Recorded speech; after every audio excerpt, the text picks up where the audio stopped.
여러분 안녕하십니까? 포항 MBC 뉴스입니다.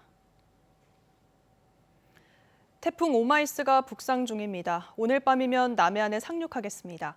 오늘부터 내일까지 최고 300mm의 비와 함께 강풍이 동반될 것으로 예상됩니다. 조주경 기상캐스터입니다.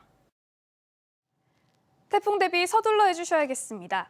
제12호 태풍 오마이스는 현재 일본 오키나와 서쪽 해상에서 북상 중인데요. 세력을 유지한 채 오늘 밤에는 남해상으로 상륙할 것으로 예상됩니다. 경북 동해안 지역은 내일 새벽에 태풍에 가장 근접할 것으로 예상됩니다. 이에 따라 오늘 밤부터 내일 새벽 사이에 특보가 발령될 것으로 예상됩니다. 내일 오후까지 많은 비가 내릴 텐데요. 특히 오늘 밤부터 새벽 사이에 시간당 30에서 50mm의 세찬 비가 쏟아지는 곳이 있으니까요.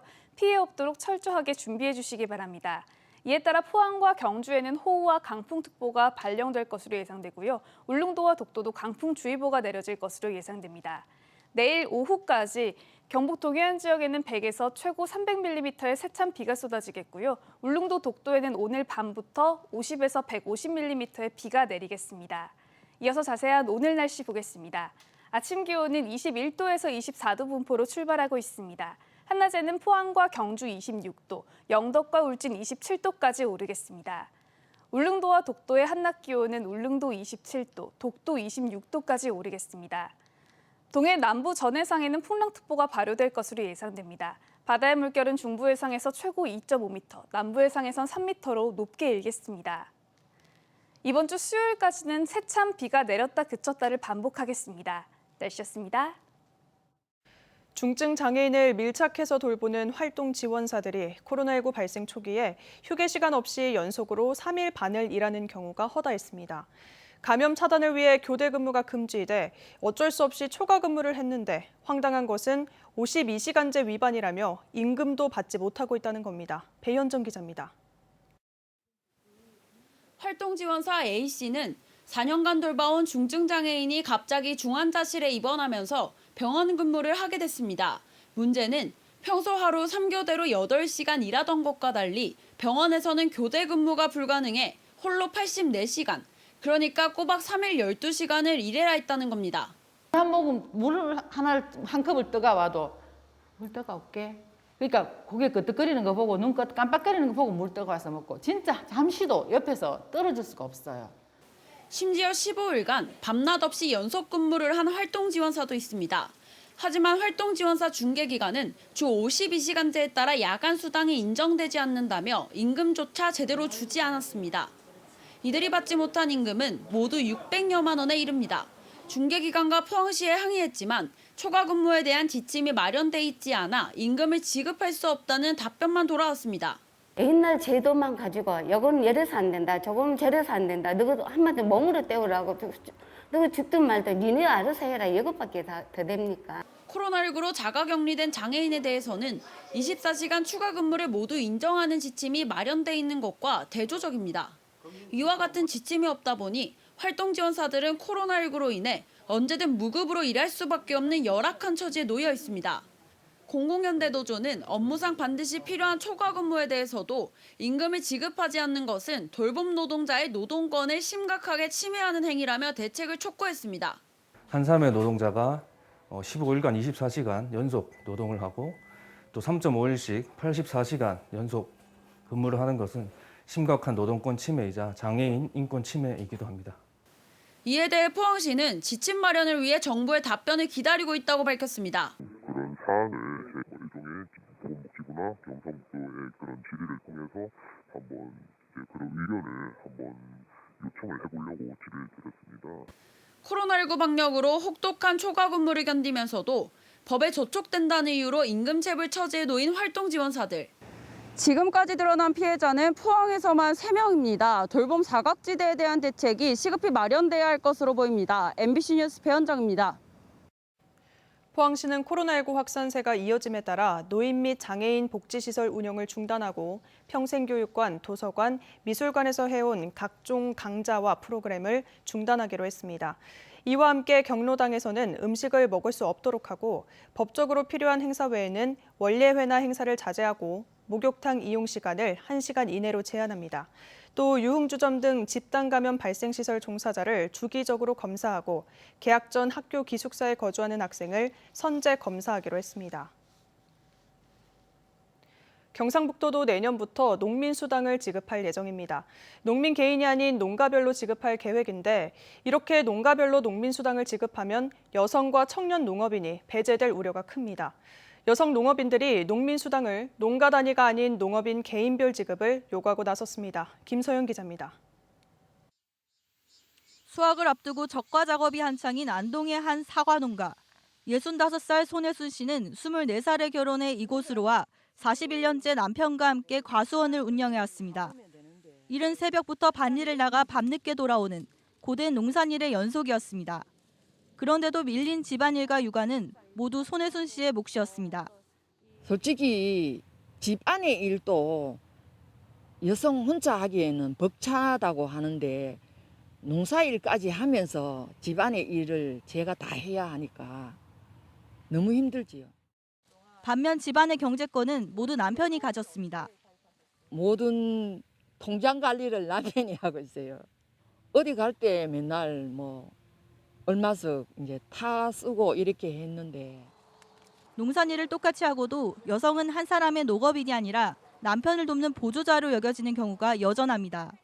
2018년 농림축산식품부의 여성농업인 실태조사에서 여성농업인 81%가 농촌에서 여성의 지위는 남성보다 낮다고 응답했습니다. 여성 농민들이 성평등한 농업 정책을 실현하라며 피켓 시위에 나섰습니다. 모든 농민에게 농민수당 지급하라!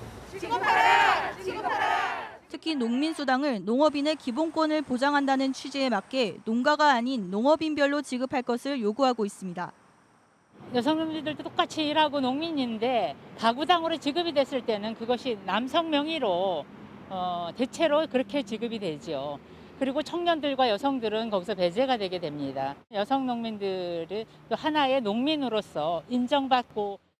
제주도 내년부터 농민수당을 지급하는데 지급 대상이 농가가 아니라 농민 개인이고 경기는 농민 개인에게 농민농촌소득을 지급할 계획입니다. 경북의 여성 농업인은 전체 농업인 수의 절반이 넘는 18만 명. 전국적으로도 가장 많습니다. MBC 뉴스 김서연입니다. 코로나19 청정 지역으로 평가받던 울진에서도 지난 20일 일일 최다인 5명이 확진된 데 이어 주말 3일 동안 모두 12명이 확진됐습니다.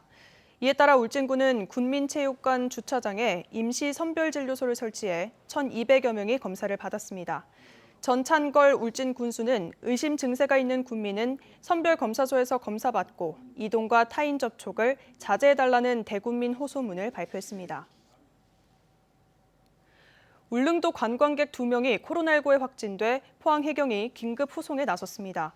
포항해경은 지난 21일 경기도 남양주시 관광객 2명이 현지에서 증세가 발현해 검사한 결과 확진돼 동거 가족 1명과 함께 포항 코로나19 전담병원으로 후송했습니다. 동해상에는 풍랑주의보가 발효돼 경비 함정 출동이 불가피했으며 경찰관 3명과 동승 의사도 검사를 받고 격리될 예정입니다. 사설 선물과 같은 불법이 아닌 정상적인 주식 거래로 큰 수익을 올려주겠다는 광고가 최근 기승을 부리고 있습니다. SNS에서 비싼 사치품을 보여주고 자신의 투자 수익을 공개하며 투자자를 현혹하는 방식인데요. 대구에서 700여 명이 피해를 본 사기 사건이 발생해 현재까지 피해액이 100억 원이 넘습니다. 양건희 기자가 취재했습니다. 주식 투자 사기 행각을 벌인 A씨의 SNS입니다. 대구에 살고 있는 A씨는 고가 외제차나 시계, 가방 등 사치품을 자주 자랑했습니다. 그러면서 주식으로 높은 수익률을 낸 계좌와 그래프 등을 꾸준히 게시했습니다. SNS에서 A씨는 주식 고수, 인스타 아줌마 등으로 불리며 명성을 얻었습니다. 어차피 다 끝나고 얘네 좀 올라가는 건데 무슨 내가 미리 매수 다 해놓고. A씨는 예전에 자신이 유사 투자 자문업, 이른바 부티크에서 일했다면서 SNS를 통해 알게 된 지인들을 상대로 2017년부터 투자자를 모았습니다. 투자금의 5에서 10%를 매달 주겠다고 했지만 제대로 지켜지지 않았습니다. A씨가 SNS에 올린 수익 계좌와 그래프가 조작됐다는 의혹도 나오고 있습니다. 우리가 그 카톡 조작 어플을 사용한 거라고 인정하더라고요. 그런 부티크라는 것 자체가 아예 존재하지 않았었던 거예요. A씨는 올해 5월에는 투자 비법을 알려주겠다며 대구 모 호텔을 대관하고 수강생을 모았습니다. 5시간 강의비는 330만 원이었지만 내용은 형편없었습니다. 8회차 강의에 수강생은 500명에 달했습니다. 세미나가 끝이 아니다. 텔레그램에서 더 많은 것들을 풀어나갈 거다. 이런 식으로. 30대, 20대도 좀 있었는데 한 30대가 제일 많았던 것 같아요. A씨에게 사기를 당했다는 피해자는 현재까지 700여 명, 피해 금액은 100억 원이 넘습니다. 경찰이 지난달부터 수사를 시작했는데도 A씨의 행각은 계속되고 있다는 의혹이 나오고 있습니다. 그거 해서 공론화 시켜주겠단다. 그래야 되는 거 맞잖아. 그래야지 내가 덜 살잖아. 경찰은 A씨에 대해 특정경제범죄 가중처벌법 위반과 사기 혐의로 구속영장 신청을 검토하고 있습니다. MBC 뉴스 양관입니다. 최근 질병관리청을 사칭한 스미싱 문자가 잇따르고 있습니다. 질병관리청 등의 기관 명의로 코로나19 전자 예방접종 증명서를 발송하거나 백신 예약 확인을 요청한다며 웹페이지 주소를 발송해 접속을 유도하는 수법이 쓰이고 있습니다. 문자 속 인터넷 주소를 누르면 가짜 사이트로 연결돼 신분증 촬영과 개인정보, 은행 계좌번호와 비밀번호 등 금융정보를 요구하는 화면이 뜨는 경우가 많습니다. 스미싱 피해를 당하지 않으려면 출처가 불분명한 문자를 받았을 때 인터넷 주소를 누르지 말고 문자를 바로 삭제해야 합니다. 경주 시민 25만 2천여 명의 절반이 넘는 52%가 코로나19 백신 1차 접종을 마쳤습니다. 2차 접종까지 마친 시민도 23%에 이르는 것으로 나타났습니다. 특히 75세 이상 고연령층의 경우 2차 접종률은 96%를 넘었고 60세에서 74세 연령층도 1차 94%를 넘은 가운데 지난 16일부터는 50세에서 54세의 1차 접종도 시작됐습니다. 한편 지금까지 접종 예약을 하지 않은 경우 9월 18일 오후 6시까지 연령에 상관없이 예약할 수 있습니다. 케이블 방송업체 SK 브로드밴드에서 설치나 AS를 담당하는 기술직 하청업체 직원들이 과도한 영업 압박에 남의 주소지를 도용해 불법 영업까지 강요받고 있습니다. 8년 전에도 같은 문제가 터져 나왔었는데 여전히 해결되지 않고 있습니다. 손은민 기자입니다. 1년 약정에 동일한 케이블 방송 상품 10여 개가 같은 사람 이름으로 계약됐습니다. 할당받은 영업 실적을 채우지 못한 직원이 자사 상품을 강매하는 이른바 잡벅입니다. 본인 이름으로 고객 번호를 여러 개 받아서 신규 가입자인 것처럼 조작하는 겁니다. 가입에 필요한 주소지는 자사 상품을 쓰지 않는 집을 찾아 무작위로 등록하고 요금은 영업수당으로 메꾸는 식입니다. 개인정보 도용과 불공정 거래 행위입니다. 여기 아파트에 우리 가입자가 없는 호수가 어디 있냐? 그러면 없는 호수에 그냥 넣어요. 넣고 용지나 영수증이 안 날아가게끔 디지털로 해놓은. SK 브로드밴드 하청업체 소속의 대구권역 AS 기사들은 대부분 이런 불법 잡벅을 수십 건씩 가지고 있습니다. 인터넷이나 방송 설비를 설치 보수하는 기술직인데도 1인당 매일 한 건씩 상품을 팔아야 하기 때문입니다. 이 할당량을 채우지 못한 사람은 일을 마친 뒤 사무실로 돌아와 업무 일지라는 일종의 반성문을 자필로 써야 했습니다. AS를 하면서 영업은 어떤 멘트를 날려봤는지, 그리고 설치를 가서도 몇 시부터 몇 시까지 설치를 하면서 무슨 멘트를 어떤 식으로 했는지, 저는 이런 노력을 했는데 영업이 안 됐습니다 라는 걸 증명해보라는 거죠. 이렇다 보니 가족, 지인 명의까지 빌려다 가입 실적을 만들거나 직접 광고 전단지까지 돌리는 경우도 많습니다. SK 브로드밴드 비정규직 노조는 불법 영업을 강요해온 책임자를 경질하고 근본적인 재발 방지 대책을 마련하라고 요구했습니다. 하청업체 측은 대구권역 센터장 등 관리자를 문책하고 직원들의 자사 상품 강매를 원칙적으로 금지하겠다는 입장을 노조에 밝힌 것으로 알려졌습니다. MBC 뉴스 손은민입니다. 이달 말 접수가 끝나는 포항지진 피해구제 지원금 신청 건수가 10만 건을 넘어섰습니다. 포항시에 따르면 지금까지 접수된 피해구제 신청 건수는 총 10만 1천여 건으로 주택 피해가 전체의 88%인 8만 9천 건으로 가장 많습니다. 포항시는 오는 31일까지 신청하지 않으면 정부 지원금을 받을 수 없다며 서류가 미비하더라도 우선 신청한 뒤 서류를 보완하면 된다며 기한 내 신청을 당부했습니다.